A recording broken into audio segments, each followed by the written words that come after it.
Good morning, students. Welcome back to the lesson A Horse and Two Goats. Last class we completed up to here. So let me just revise this.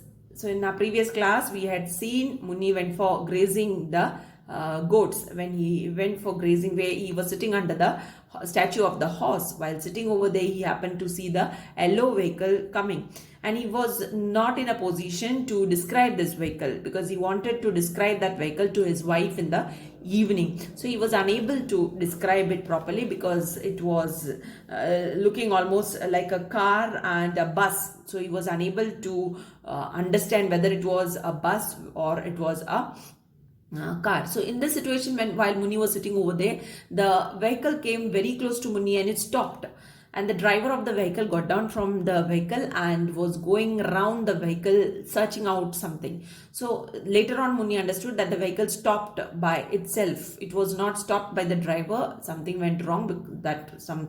What went wrong was that gas of the vehicle. The vehicle was running on gas, and the gas of the vehicle got over, and that is why the driver of the vehicle came out of the vehicle to find out a gas station. He just wanted to, that is what he inquired Muni. But when he inquired this in English, Muni didn't understand because he was an English man who asked this question. He asked for the gas station, and Muni was unable to understand what he spoke over there. At first, Muni was afraid. Seeing the man in khaki clothes, he thought that he might be a policeman, and Muni was trying to run away from that place. But then, because of his age, he was unable to do so. This we had seen. So he was cursing his age at that point. And then later on, we had seen as the Englishman went round the vehicle, he happened to see the statue of the horse, and he was so attracted towards the horse, he started appreciating the horse. So while doing so, what Muni felt that this man was appreciating his goats. Even though he didn't understand English, Muni knew only two words in English. His only vocabulary was yes and no. So he just said yes and no to the foreigner without knowing what the foreigner was asking. The foreigner didn't ask him anything regarding the goat, but Muni's impression was that the foreigner was attracted to his goats. This is what Muni felt over there, and Muni said that the goats belong to him and he is the owner of the goat. All this he told the foreigner. But at that time, the foreigner just, because Muni pointed out to the goats, he just looked at the goats. He was least bothered about the goats. He was much more interested about the horse. Later on, we had seen the foreigner puts his hand in his pocket and brings out a silver cigarette case and starts lighting a cigarette. As he was doing so, he remembers the politeness that he had in him. So that up to there we stopped in the previous class. Let us continue from there. Suddenly remembering the courtesies of the season, courtesies, the polite behavior that he had within him, he asked, "Do you smoke?" So this question he asked Muni. Do you think that Muni will understand what he's asking? No, definitely not. So he didn't understand. Do you smoke? He said. Who said this? The Englishman. Englishman asked Muni, do you smoke? So on this, let us see what Muni said. Muni answered, yes, no. So you can see, Muni was not knowing what the question was. Without knowing what the question is, he simply said, yes, no. Whereupon the red-faced man took a cigarette and gave it to Muni, who received it with surprise, having had no offer of a smoke from anyone for years now. So there, the red-faced man, you can see, he took a cigarette. From the cigarette case, he took a cigarette and gave it to Muni. The cigarette was given, it was offered to Muni, who received it with surprise. So Muni received it in a surprised manner, having had no offer of smoke from anyone for years now. So never in his life had got, only once he had got that. Let us see when he got it. So he had ever got a smoke like this. So it was something great which he got it over here, and he was very excited about it. So he had always wanted to smoke a cigarette. Only once did the shopman give him one on credit. So always Muni, like other men, wanted to smoke cigarette, but never, Muni had no money to buy cigarettes. So never he managed to buy. Only once in his lifetime he had got a cigarette from the shopman. Shopman had given him once, and as a credit it was given, and he remembered smoking it, and he remembered the taste of it as well.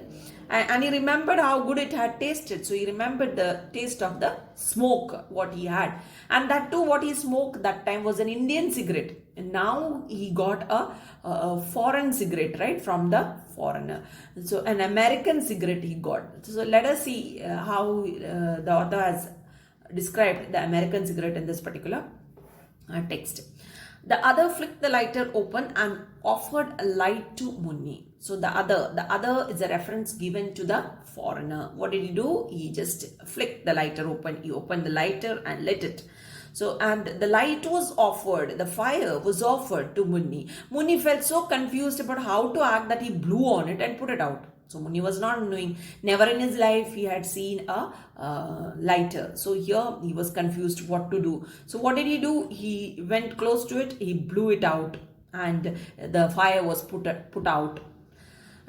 The other, puzzled but undaunted, flourished his lighter, presented it again, and lit Munni's cigarette. The other, that is the foreigner, was puzzled. He was not knowing what was happening over here. He was offering the fire for him to light a cigarette, and this man was blowing it out. So that is why he was confused. That is, the foreigner was confused but undaunted, but courageously, what did he do? Again, without becoming discouraged over here, that is courageously, without being shaken off, he came ahead and then flourished his lighter. Again, he had put on the lighter, presented it. Again, he offered it to Munni and lit Munni's cigarette. And this time, he had lit Munni's cigarette directly. Munni drew a deep puff and started coughing. So after getting the cigarette lit, Munni took a deep smoke inside. He inhaled the smoke of the cigarette. That is what is given as deep puff. And started coughing. So that was very powerful. That smoke was powerful. That is why he was unable to resist it, and that is why he started coughing. It was racking, no doubt, but extremely pleasant. When his cough subsided, he wiped his eyes and took stock of the situation, understanding that the other man was not an inquisitor of any kind. So this is what he did. Even though it was a powerful smoke, but extremely pleasant. It was very pleasant. It was very nice, right? The situation, understanding. So here, when his cough subsided, whose Munni's, when the cough stopped, what did he do? He wiped his eyes. So when you cough a lot, isn't it, your eyes start watering. So that is what had happened over here. Then he wiped his eyes and took stock of the situation, and then he just managed the situation, that is, he was smoking over there, understanding that the other man was not an inquisitor of any kind. So there he was able to understand at that point that this man whom he met right now, that is the white man, was not at all an inquisitor. Inquisitor means a person who inquires. So he didn't come over here searching anything. So no, so there now it was clarified to Munni that he was not a policeman who came searching for some criminal over there or for some crime over there. Okay, so this was clear to Munni by now. So that is what he understood, that the other man was not an inquisitor of any kind. He wasn't any inquisitor of any kind. This is what was clear to Munni at this point. Yet in order to make sure, he remained wary. So in order to make it sure whether he was really an inquisitor or not, he kept himself away from the man. No need to run away from a man who gave him such a potent smoke.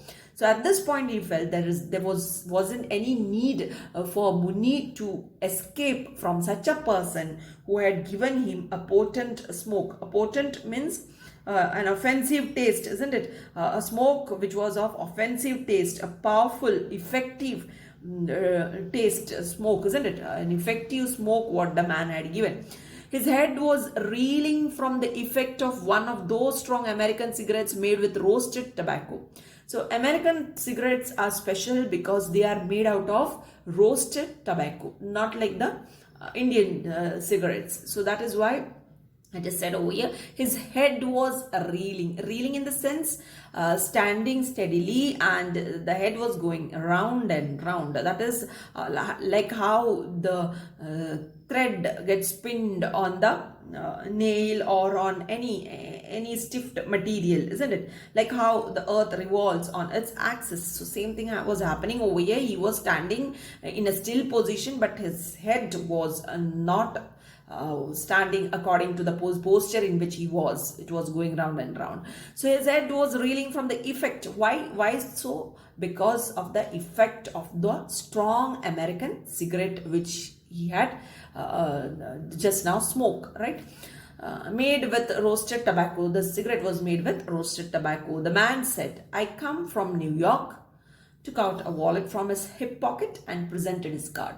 So the American, that is the man said, in the sense the American said, "I come from New York." So he said that he is from New York. "I am coming from New York," he said.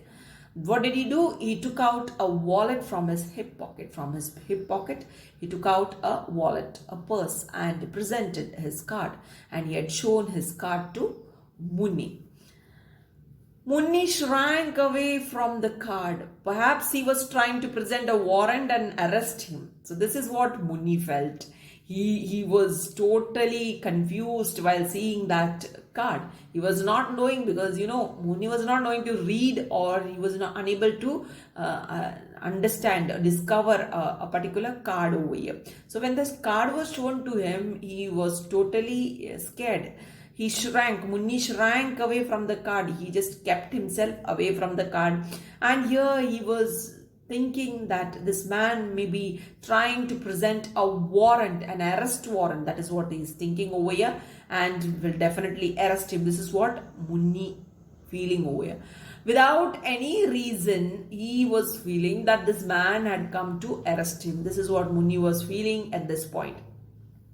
Beware of Kaki, one part of his mind warned. So these things were going in his mind. In whose mind? Munni's mind. What was going in his mind? Beware of Kaki. So you have to be very careful of Kaki. You have to keep yourself away from Kaki. That is what his mind was telling him. One part of his mind warned him. One part of his mind was giving him a warning, saying that you have to keep yourself away from Kaki.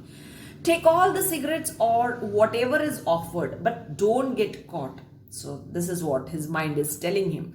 Munni's mind is telling Munni to take all the cigarettes, because he loved the cigarette. After enjoying a smoke, he really was happy with it.